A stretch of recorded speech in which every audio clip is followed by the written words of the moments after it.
আলোচনা কৰিম card number 24 SMS letter card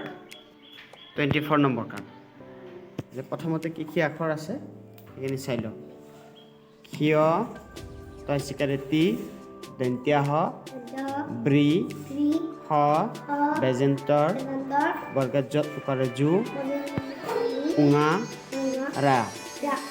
ইয়াতে 1 2 3 4 5 6 7 8 9 9টা শব্দ আছে 9টা ইয়াতে আখৰ আছে লেটাৰ কেইটা আছে 9টা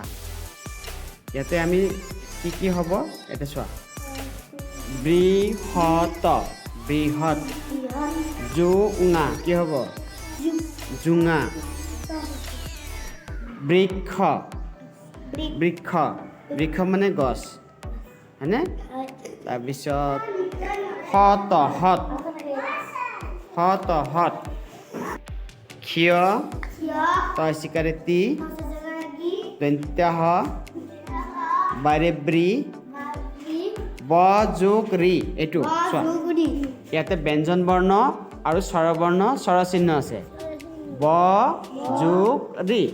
বাৰেব্ৰী যেনে বৃক্ষ বৃক্ষ মানে গছ হয়নে বৃহৎ বৃহৎ মানে ডাঙৰ বৃহৎ বৃহৎ বৃহৎ মানে কি বৃহৎ গছ মানে ডাঙৰ তাৰপিছত বৰ্গজত উকাৰে জু উঙ আকাৰে কি হ'ব উঙা জুঙা তাৰপিছত দয়েৰ ৰা আকৌ প্ৰথমৰ পৰা দিয়া ক্ষিয়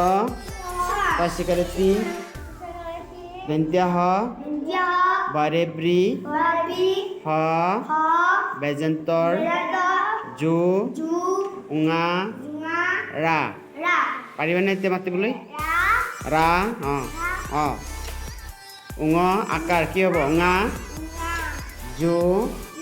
তাৰপিছত চাওঁ কোনকেইটা পাৰা তুমি তাৰপিছত কি আছে চোৱা বিসৰ্গ নহয় এইটো বেজেন্তৰ হয়নে তাৰপিছত হ বাৰেব্ৰী দন্ত্য হ তইচিকাৰেতি আৰু ক্ষিয় এইটো চোৱা এইটো এইটো স্বৰবৰ্ণ নে ব্যঞ্জন বৰ্ণ এইটো ঐ খিমৰাজ এইটো স্বৰবৰ্ণ নে ব্যঞ্জন বৰ্ণ স্বৰবৰ্ণত আছে নেকি এইটো ব্যঞ্জন বৰ্ণত আছে কখত আছে এইটো চোৱা কখ এইফালে আছে নহয় এইটো কখহে আছে ব্যঞ্জন বৰ্ণ চাৰ্টত আছে এইটো বুজি পাইছা এইফালে আছে এইটো